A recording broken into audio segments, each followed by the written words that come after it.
On today's review, we're going to check out the movie Green Room. Let's check it out.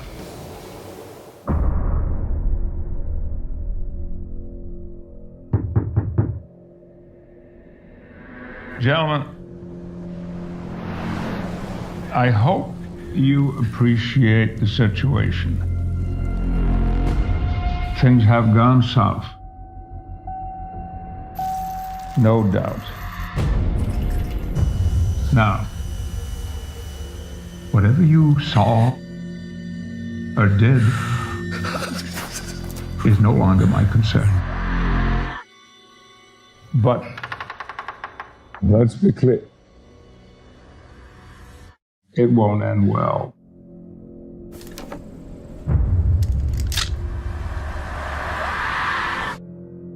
You're coming.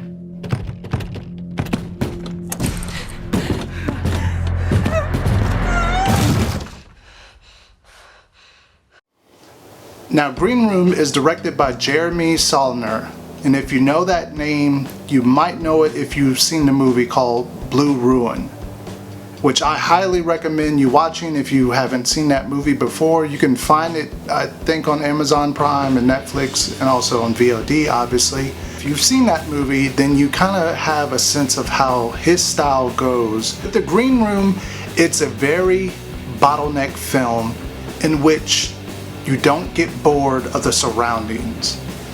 They use all different kind of techniques in branching out the story beyond just what the location of the green room. So you have all these different kind of corridors, you have, you know, this different mood in each of the setting, whether it's the lighting, whether it's the graffiti on the wall. Now in the green room we have a full cast of characters that you might have seen before. If you watch the TV show Arrested Development, you might recognize this girl.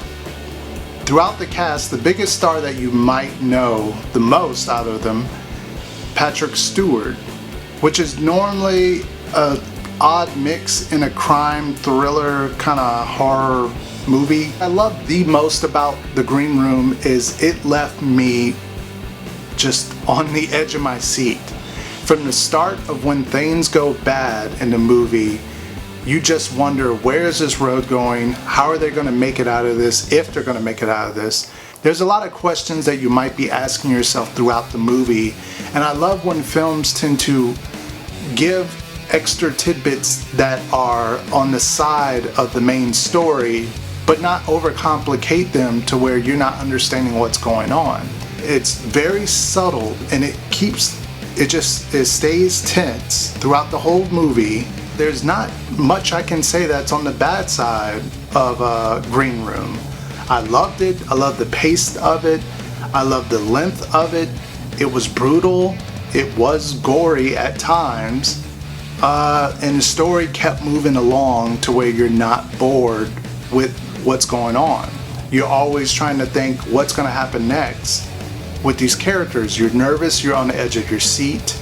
And personally, me, I haven't had a feeling like that since I saw the movie It Follows in theaters, where I was also nervous throughout that whole journey and I was unsure where the story was going. The Green Room for me gets a solid 9 out of 10. I can't recommend this movie enough, especially if you can watch it in theaters right now. Even if you want to wait for VOD, definitely check out Green Room. That's it for this movie review on The Green Room. If you checked it out, definitely leave it down in the comment section what you thought, and please no spoilers. Make sure to give this video a thumbs up, and please subscribe if you haven't already. And let me know if you were locked in a green room, I'll say neo-Nazi group that wanted to basically get inside and get to you, what would you do? How would you get out of that situation? Leave it down in the comment section. As always, thanks for watching, and until next time, peace.